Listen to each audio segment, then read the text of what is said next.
Capítulo 2 del libro Padre de huérfanos. El animador del grupo. George estaba un poco preocupado. Había escuchado por hora y media al rector de la Universidad de Hall comentar lo que significaba ser estudiante de teología, y francamente daba la impresión que el panorama era bastante sombrío. Para conseguir un puesto de pastor en una iglesia buena y rentable, un alumno tenía que conseguir notas excelentes, especialmente en teología, y exhibir una conducta intachable.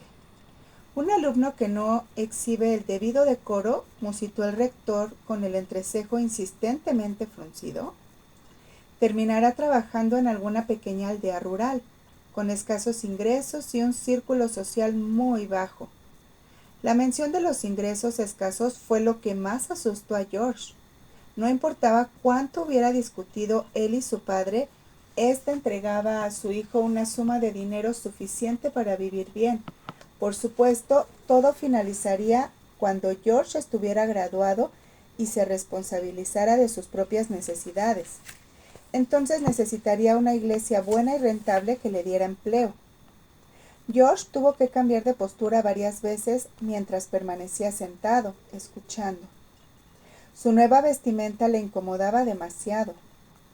Mientras el rector aún divagaba, George pensó en los cambios externos que tendría que efectuar para que la gente creyese que era un digno aspirante a pastor luterano. En primer lugar, tendría que adquirir una Biblia. Poseía más de 300 libros, probablemente más que cualquier otro estudiante universitario, pero carecía de libro sagrado. También tendría que asistir a la iglesia al menos una vez cada 2 semanas. Suspiró profundamente. Pero no tenía más remedio. ¿Qué congregación iba a permitir a su pastor asistir a la iglesia solo 3 veces al año? Finalmente, el rector concluyó su sermón, y todos se levantaron para cantar un himno de despedida. Cuando George salió de la oscura frialdad de la capilla de piedra a la luz brillante de primavera, se dijo a sí mismo que debía madurar un poco. Las tertulias y el juego de cartas le robaban el tiempo y el dinero. Llegaba ahora el momento de dejar de recrearse en aquellas cosas y dedicarse plenamente al estudio serio, especialmente si deseaba acabar en una buena iglesia que le pagara un salario sustancioso. Con este pensamiento, George se retiró a su habitación para deshacer las maletas. Las buenas intenciones de George duraron unas 2 semanas, hasta el momento en que su nuevo amigo Gunther le invitó a visitar Der Grüner Tisch, la taberna más borrascosa de Hall. «No me digas que estás demasiado ocupado para divertirte un rato», le aguijoneó Gunther. George cerró el libro y miró a su amigo. No había bebido una cerveza, ni oído una buena historia o jugado una partida de cartas desde cuando llegara a la universidad. Estaba avanzando en sus estudios, pero ¿de qué servía esforzarse tanto si no disfrutaba un poco? «Tienes razón, Gunther», respondió George, cerrando de golpe el libro. «Incluso un estudiante de teología necesita vivir un poco». Cogió el abrigo y acompañó a su amigo en una templada noche del mes de abril. Cuando George respiró el aire cargado de la taberna, guiñó a las camareras y jugó varias partidas de cartas. Entonces se dio cuenta de cuánto había echado de menos todo aquello. Esto era vivir para él. Mientras sorbía una cerveza, se prometió que aunque saliera por las noches, se esforzaría en el estudio durante el día. Más adelante, cuando se acercara el día de su graduación, se preocuparía de ser un candidato más idóneo para aspirar a pastor. Después de todo, quedaba mucho tiempo para mejorar, pues solo tenía 19 años. La fama de George pronto se extendió. Todos los estudiantes de Hall oyeron hablar de un brillante alumno de teología que podía engullir 10 pintas de cerveza en una sola sentada, contar las historias más escandalosas, incluso una experiencia en la cárcel, y que además estaba siempre listo para el juego. George se hizo tan popular que se maravilló de estar pasándola en Hall mucho mejor de lo que había imaginado, exceptuando una cosa, el viejo problema de las deudas. Perdió unas cuantas partidas de cartas y pagó unas cuantas rondas en Der Grüner Tisch y volvió a endeudarse. Empeñó el reloj que su padre le había regalado con motivo de su confirmación 5 años antes. Luego las toallas, las sábanas y algunas de sus prendas. Su intención era recuperarlo todo cuando lograra una buena racha en el juego. Pero las cartas no le fueron favorables y George tuvo que pedir dinero prestado, como había tenido que hacer cuando estaba en Nordhausen. Una tarde, George paseaba por la ribera del río Saale y se sentía deprimido por hallarse de nuevo endeudado. Determinó efectuar algunos cambios en su vida, pero ¿qué podría cambiar? Era tan difícil, sobre todo cuando la cervecería era el lugar más divertido de toda la ciudad, y un joven tenía derecho a un poco de esparcimiento. Antes de darse cuenta, dobló la esquina y se halló ante la puerta de Der Grüner Tisch. «Ven acá, George Müller», oyó gritar a Gunther en medio del alboroto de la sala. Si hay algo que con seguridad infunde vida a cualquier reunión, es mi amigo George. George sonrió. Se compró una pinta de cerveza y se acercó a la mesa. Gunther prosiguió su presentación. «Este es George Müller, el único estudiante de teología que conozco que pasó una Navidad en la cárcel». «Vamos, George, hay aquí gente nueva esta noche. Cuéntanos qué sucedió». «Con mucho gusto». George se lanzó a contar su aventura. Describió cómo había engañado al primer posadero y describió el semblante del policía cuando le atrapó. Todo parecía muy divertido. George disfrutaba rememorando aquellos episodios y adornando la historia cada vez que la contaba. Mientras hablaba, echó un vistazo a su atenta audiencia. Gunther tenía razón, allí había rostros desconocidos. Pero en aquella atmósfera cargada le resultaba vagamente familiar el hombre sentado al otro extremo de la mesa. «Bien contado», rió Gunther, dándole fuertes palmadas en la espalda cuando concluyó el relato. «Voy a comprarte otra cerveza. Luego nos cuentas el episodio en que fuiste a la casa de empeños a recuperar el baúl». «Bien, bien, dame de beber y les contaré otra aventura», accedió George, contento de ser el centro de atención. Mientras los que estaban alrededor de la mesa se alegraban, George se fijó en el hombre sentado al otro extremo y se acercó a él. Sí, frunció el ceño. «Le he visto antes. ¿Pero dónde?» «Me llamo Beta», dijo el joven, extendiendo la mano para estrechar la de George. «Supongo que no me recuerdas, aunque yo sí me acuerdo de ti». George hurgó en su memoria. Beta. Entonces le vino a la cabeza. «¡Ah, Beta! ¡Qué bueno verte!» «Claro que me acuerdo de ti, del colegio clásico de la catedral de Halberstadt. Tú eras el que siempre llevaba una Biblia y acudía a las reuniones de oración». Beta se ruborizó. «Sí», tartamudeó, «pero he decidido vivir un poco ahora que estoy en Hall. ¿Podemos ser amigos?» George no estaba seguro de que fuera una buena idea. Por una parte sintió un extraño asalto de esperanza al volver a ver al piadoso Beta. Durante un segundo pensó incluso que Beta podría ayudarle a salir del atolladero económico en que se encontraba. Por otra parte, lo último que quería era ser visto con un religioso hacedor de bien, aunque por sus palabras, Beta daba la impresión de que pretendía olvidar aquellos días. «Veamos qué sucede», dijo George evasivamente, al tiempo que hacía sitio a Gunther. La noche pasó como tantas otras. George tuvo que ayudar a algunos amigos borrachos a dar con sus habitaciones.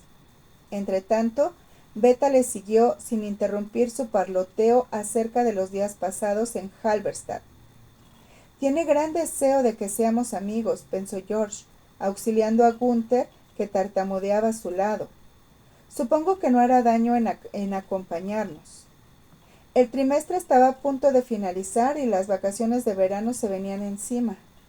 George pensó que podía hacer con sus amigos. Ir a visitar a su padre le pareció una mala idea. Necesitaba descansar de Hall por un tiempo. Lo que le hacía falta era un poco de aire fresco y un cambio de escenario. Le vendría bien viajar a Suiza. «¿Suiza?», repitió Beta con expresión de incredulidad. «¿Cómo podemos permitirnos viajar a Suiza?» George sonrió. «Te preocupas demasiado», regañó a su nuevo amigo. «Confía en mí». Tengo un plan. Siempre lo tengo. Cuando hayamos terminado los exámenes, no necesitaremos los libros hasta el próximo curso, ¿no es así? Beta asintió. Bueno, en vez de dejarnos en las habitaciones, podemos empeñarlos y emplear el dinero en el viaje. Cuando regresemos, usaremos el primer dinero que recibamos para recuperarlos. ¿No es este acaso un plan excelente?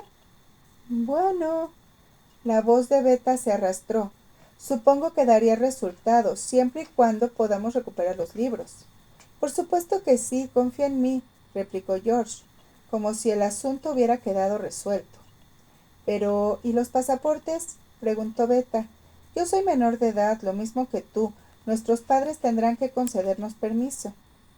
Eres demasiado honesto, Beta, rió George. Me dijiste que ibas a dejar esos sermones de la religión.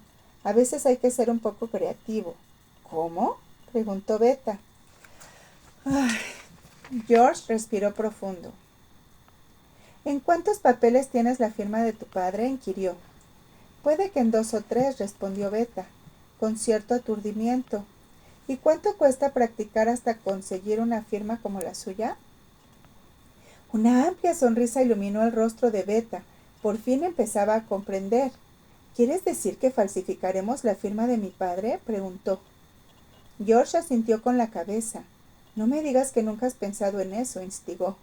Bueno, qué buena idea, tartamudeó Beta, y cobrando confianza añadió, estoy seguro de que no será difícil de conseguir. Y no lo fue. El 28 de agosto de 1825, 5 jóvenes salieron de Halle rumbo a Suiza. Cada uno de ellos portaba un pasaporte prusiano en el bolsillo del abrigo y cada uno entregó a George una bolsa con monedas de oro. George se había ofrecido para llevar cuenta a los gastos del viaje. Los jóvenes la pasaron muy bien. Viajaron en coche arrastrado por caballos a través de Frankfurt, Stuttgart y Zúrich hasta el corazón de Suiza. Durmieron a cielo abierto, escalaron altas montañas, nadaron en lagos glaciares y entretuvieron a los clientes de las tabernas que visitaron a lo largo de su recorrido. Después de un mes, el tiempo refrescó y emprendieron el viaje de retorno a Halle, para disponerse a recibir el otoño. Al cruzar Baviera, para dirigirse al sur de Prusia, todo el mundo les felicitaba por la genial idea que habían tenido.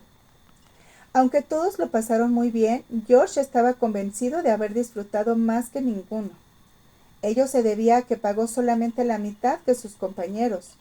Robar de vez en cuando algunas monedas de la bolsa común era una de las ventajas que ofrecía estar encargado del dinero, reflexionaba George. Además, si sus amigos eran tan tontos como para no preguntar cuánto costaban las cosas, merecían ser timados. Cuando por fin llegaron a Halle, George fue el único que tuvo dinero suficiente para rescatar de inmediato los libros de la casa de empeños. Sí, rió para sus adentros. Cuando volvió a la habitación con los libros, había sido un gran viaje y provechoso también. Se preguntó qué lugar visitarían al año siguiente. En el mes de noviembre, George Müller se hallaba de nuevo inmerso en una vida rutinaria. Se esforzaba en estudiar durante el día, salía con los amigos y jugaba por las noches. En la tarde del 20 de noviembre, mientras George estudiaba en su habitación, Beta se presentó de improviso. ¿Te parece bien que salgamos a dar un paseo?, preguntó. Ha dejado de nevar y las calles ya están limpias. George levantó la cabeza de un texto en inglés. Dar un paseo era una buena idea, así podría despejarse. Beta esperó pacientemente mientras George acababa de leer la página que estaba estudiando y cogía su abrigo. Ambos salieron y se dirigieron con rumbo al río. Me pregunto si Otto acudirá a Der Brunner Tisch esta noche.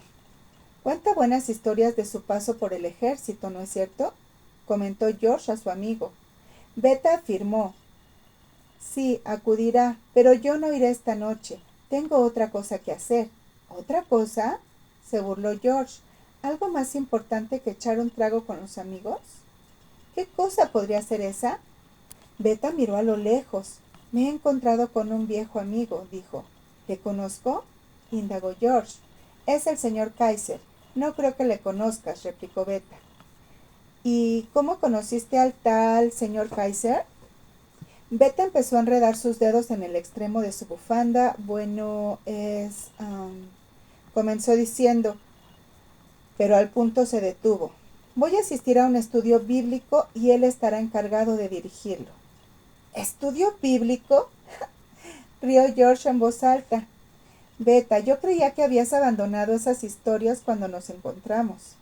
Solo quería divertirme un poco. Nunca dije que lo abandonaba por completo, dijo Beta con escasa convicción. Bueno, te me has vuelto religioso, ¿no es así?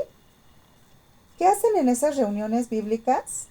Nada que pueda interesarte, replicó Beta.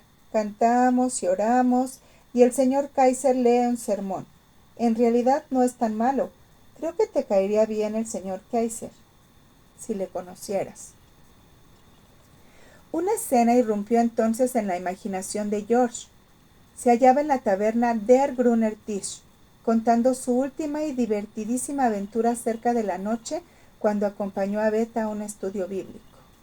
Conoceré al señor Kaiser, dijo George, volviendo el rostro hacia su amigo. Esta noche iré contigo. El rostro de Beta se puso blancuzco como la nieve que pisaba. No, no tienes que asistir, quiero decir, no tienes por qué asistir, dijo tropezando en sus propias palabras. No digas tonterías, Beta. Tú siempre me has acompañado a la taberna, así que lo menos que puedo hacer yo es acompañarte a un estudio bíblico, dijo George sarcásticamente, disfrutando de la incomodidad de su amigo. George y Beta continuaron paseando en silencio. La nieve crujía bajo sus pies. George dudaba del compromiso que había adquirido. Era divertido ver a Beta tan preocupado, pero ¿merecía la pena perder el tiempo en un estudio bíblico? Había oído hablar de ellos. A veces la gente era arrestada por impartir sermones. Era ilegal en Prusia predicar un sermón sin la presencia de un pastor luterano ordenado.